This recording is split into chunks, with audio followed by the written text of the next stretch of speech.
The Struggling Artist Record Club is a vinyl record subscription service where I hunt and curate the best punk and punk-adjacent music out there and mail their record to your door each and every month. Imagine finding your new favorite band from across the country without ever having to leave the house. It doesn't get much better than that. The excitement of discovering new music just got that much easier. As a member of the Struggling Artist Record Club, you are going to receive some of the best music you've ever heard from bands you may never even heard of. Whether you've been collecting records for years or just starting out, the Struggling Artist Record Club is designed specifically for you. And right now, all new members get a Struggling Artist Record Club exclusive along with the monthly selection. So head to StrugglingArtistRecordClub.com, pick a membership, and start building that collection today. Hey, this is Rev from the Drowns, and if you still believe in rock and roll, then keep the dial set here at the Struggling Artist Podcast. You're listening to the Struggling Artist Podcast. People need to be entertained. They need the distraction. With your host, Trev Allen. I wish to God that somebody would do something to block out the voices in my head for 5 minutes.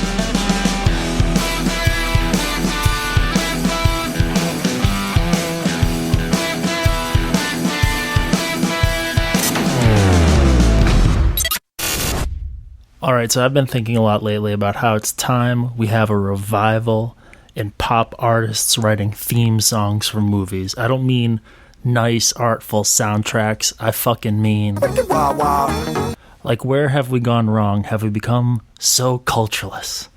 All right, it's September 2025. Let's fucking go. Check. Listen.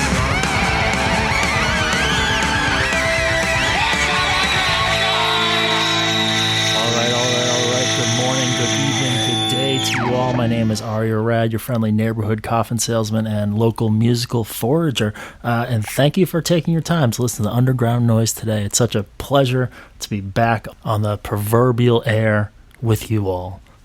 And I gotta say, it's raining a little bit, so if you hear a little bit of background noise, it's not my blatant lack of professionalism, it's just the environment seeping its way in. It's a nice little lo-fi artifact for you.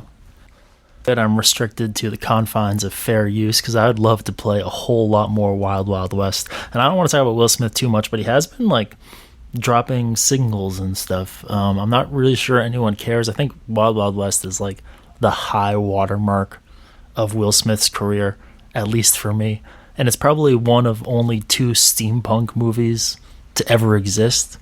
Yet there don't seem to be a lot of Wild Wild West conventions. But I suppose the amount of folk singers with bad vests and hats sort of make up for it. But anyway, we're here today to talk about some great new music and stuff going on, so let's just dive right in. The first thing I want to talk about is the new 2-song single from Boston's own Astral Bitch. The songs are Seeds of Hate and What Goes Around. And on these songs, what I think is really fucking awesome is they really push the sludgier end of grunge. Like, the guitars are really fucking gross and heavy, and it's awesome. And for a 3-piece band, they push out a ton of volume, and the production on this sounds so great. Let's give a spin to a few seconds of it. Generations departed. Pieces of pipe dream hope seems like it's gone. Keep fighting like hell. Stop letting the bomb.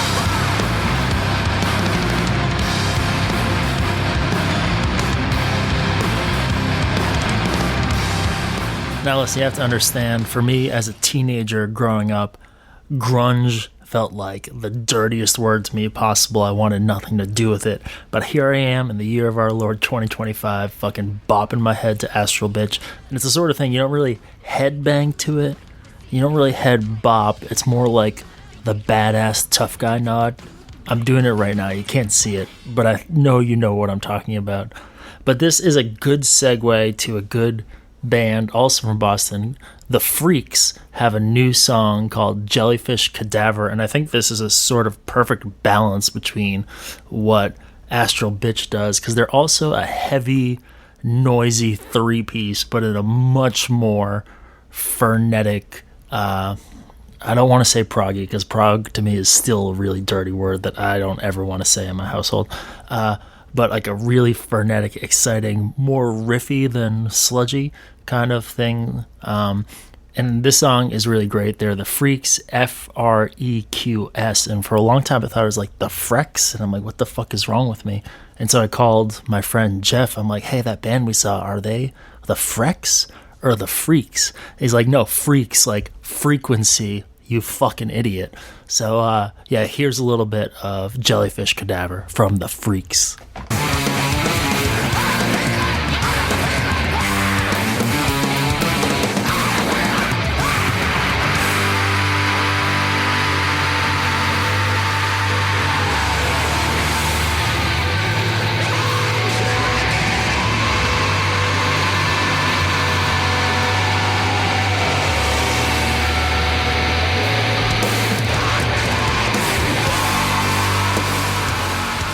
It sucks trying to find the right parts of a song to play to get you excited. But what I love about that song is it has this like exciting rock and roll riffy thing going through like the first few sections, but then they open up into this noisy wall of chaos that's like awesome for fucking crazy people.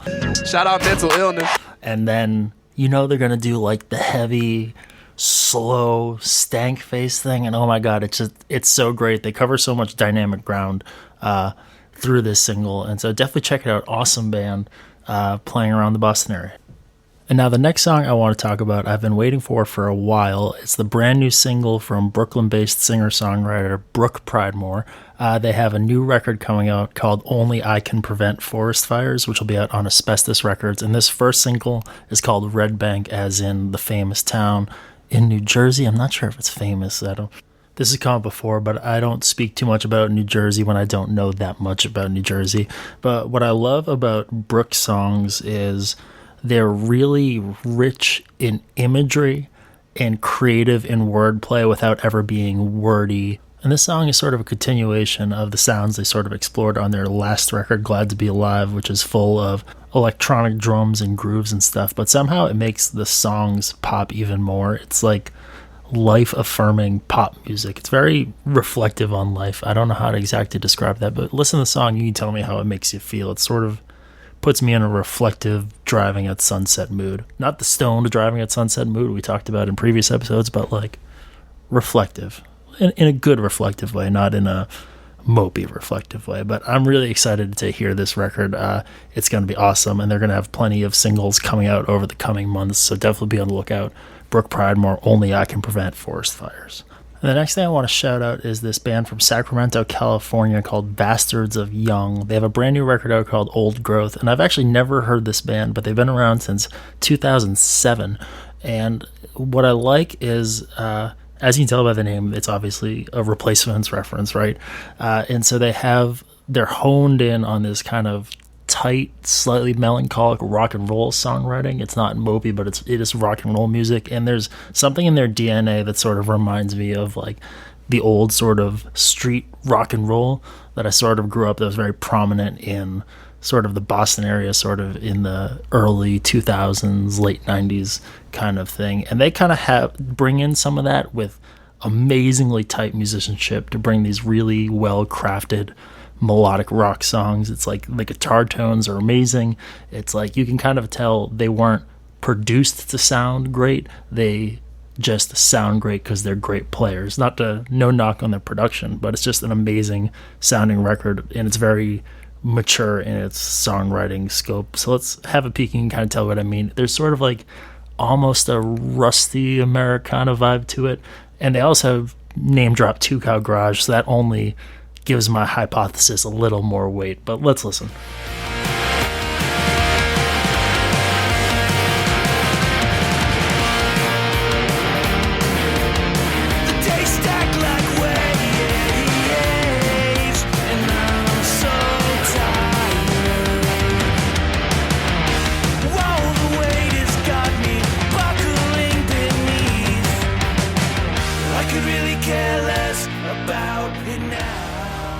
Yeah, and at first I nearly dismissed them as just like another orgcore band, but I listened to their record while I was running, and it felt really nice. There was a lot under the hood. Great release from Bastards of Young from Sacramento, California. The next thing I want to shout out is the new EP by Marcy. Marcy ! Boston folk punk musician and ska musician. And I think what I love about this EP is just feels like nice times hanging out with your friends. I think the beauty and sometimes the derision people give folk punk is kind of ridiculous, but the beauty of it is that you can just pick up instruments and play music with your friends, and that's what this record sounds like, except there's some ska bits. I think there's even like some kazoo on the first song in place of horns and kazoo. It's wild times. It's amazing. You gotta have like a little bit of fun. You can't be so downtrodden all the time like I am. I know I just seem downtrodden, but really, Marcy, self-titled EP, it feels good.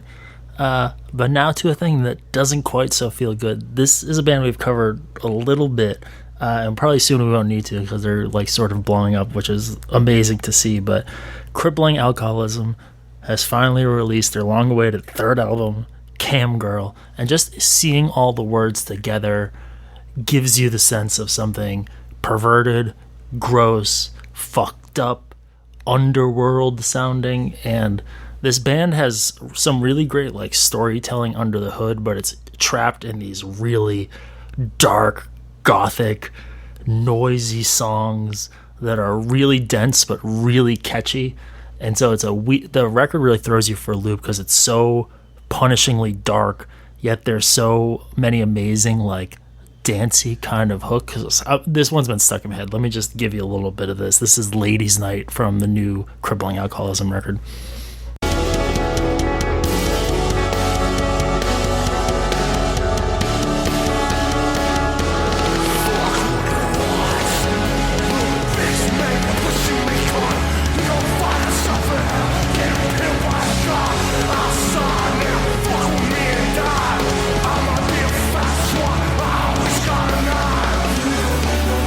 It's a hard band to pitch to people because there's a lot going on, but I've always described it if you imagine ICP and The Cure had a secret love child that they abandoned in some condemned building on the edge of town that got raised by rats and meth heads, and that child grew up to take revenge upon the world. That child would be Crippling Alcoholism. I guess that's what I'm trying to say. Does that make sense to you? I'm not sure if that rings a bell. The Cure ICP overlap is stronger than you think, though. Think about it. And next up, we're going to swing the pendulum all the way backwards to some totally no frills kind of shit. No frills, no fucking hogwash. It's Billy.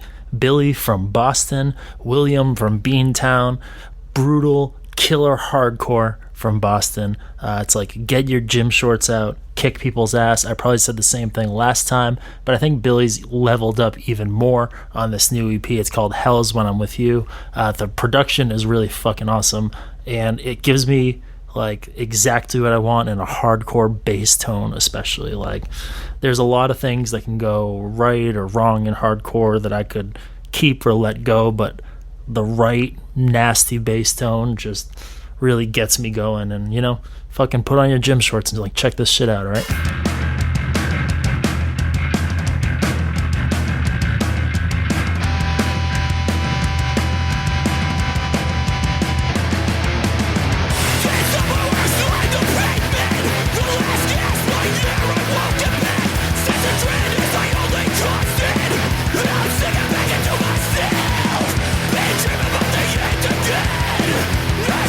Listen, just to clarify, the gym shorts thing is not a jab. I mean in all seriousness that there's something about fucking no bullshit hardcore and the gym shorts. I think it's because you can't really stage dive or like do any kind of pit karate in pants. Like it's really difficult, especially as our ages are accelerating and nothing is as easy as they used to be. So I'm just saying I respect the hustle. Great band. Billy carrying the torch for fucking classic Boston hardcore. And at this point, it's sort of rude to do an episode of this podcast and not give some shine to our nice northern neighbors, the live free or die state in New Hampshire. And so, Cool Parents representing New Hampshire today with their new song, An American Werewolf and Fishnets. And it's kind of ridiculous. They are doing sort of a fun power pop thing. There's like some fun jangle, some good hooks, but intentionally goofy noir stuff. And it's like a lot of fun to listen to. So if I can shout out Cool Parents, New Hampshire, keeping it real 24/7. Except they're lawmakers, obviously. I'm sorry for that. But I got to go across the pond on this one. So there's a new album by Death Crust sludge band Trudger from the United Kingdom. The album's called Void Quest. And I have to say, like, I saw a press release for this new record from this band, and specifically Trap Them is mentioned, and then my brain just, like, lasers in on that. Like, you can talk about Converge all day. I don't care if a band sounds like Converge at all. A million bands want to sound like Converge. But when you tell me Trap Them, my ears just, like, start burning.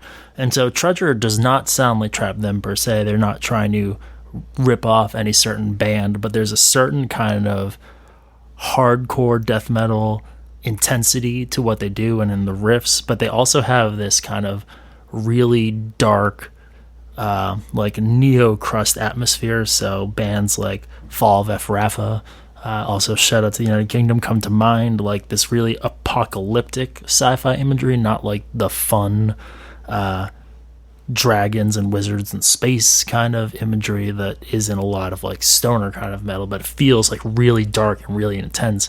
And what's cool about this album is it's like punishing all the way through. They never do the wicked long slow song that comes either like last or second to last in the track list. They just kind of keep pummeling the riffs, and it just sounds amazing. And so it's a really cool record. Trudger, Void Quest. I'll play a little clip for you right now.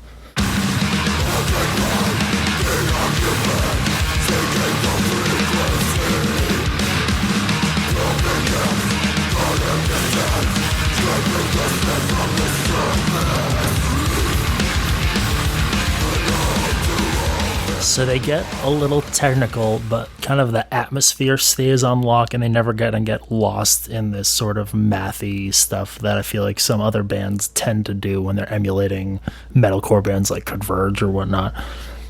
And there's so many different ways to be heavy, and there's so many different releases to cover that I know we don't try to do things where we're shining a light on bands that already have big labels and publicity and all that kind of thing. But I really wanted to shine a light on this record that really moved me that I heard this month. It's Saul Williams meets Carlos Nino and friends at Tree People.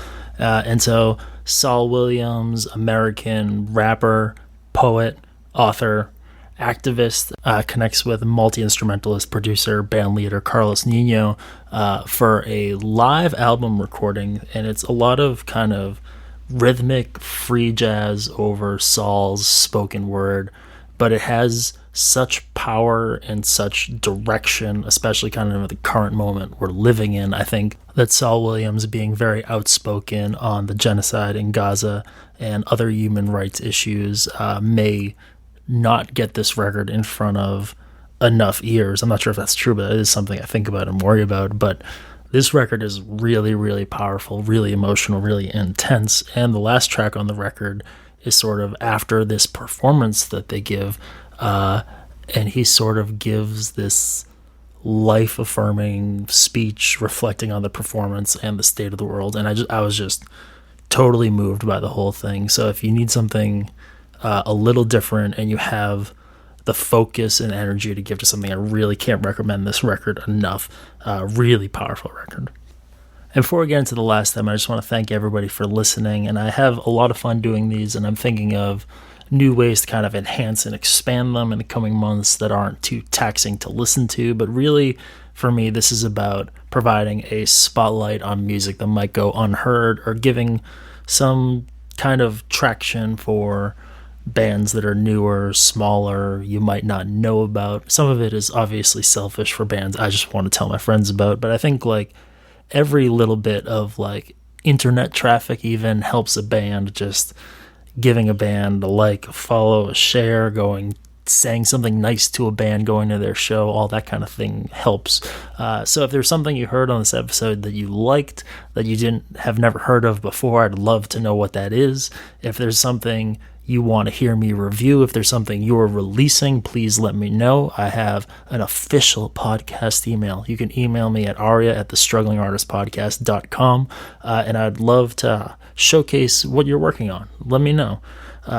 But this last record we're going to talk about here is really special. It's the new solo record from Jeff Rowe, singer-songwriter of Lesser Devils, Tied to a Bear, Boxing Water, The Pride of Gloucester, now residing in New Hampshire. This is his first solo record in several years, and I think it's his most powerful, honestly. I think he's always had a way with really emotional, heart-on-sleeve kind of songs in a way that other quiet singer-songwriters don't really get me to the place with as well. But it's really reflective and really heavy on the heart, and so we're going to play out with one of the songs from Jeff Rowe's new record, Let's Die Slowly. The song is Accent.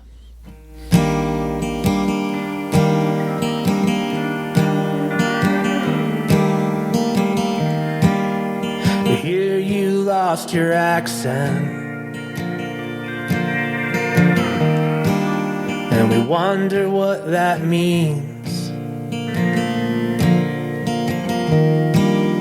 We hear you're gainfully employed, because home is just a place you used to know. We hear you stayed out of trouble, and we wonder how that works. We hear you avoided serving time, because home is just a place you used to know. Because home is just a place you used to know.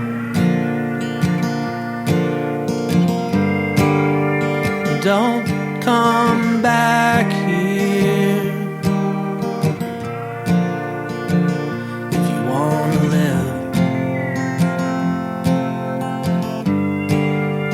No one remembers your name anyways.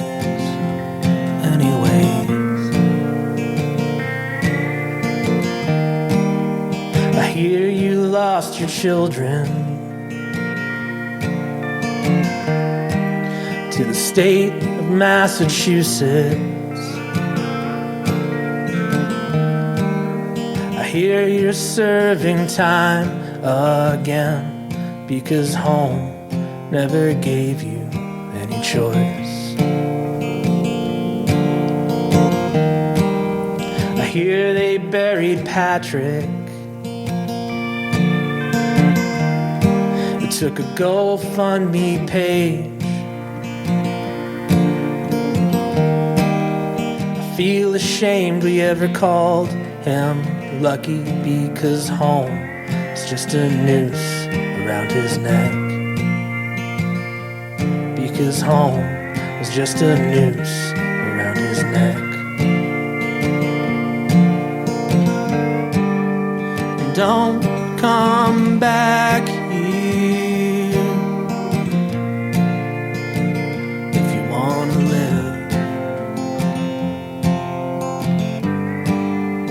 No one remembers your name anyways.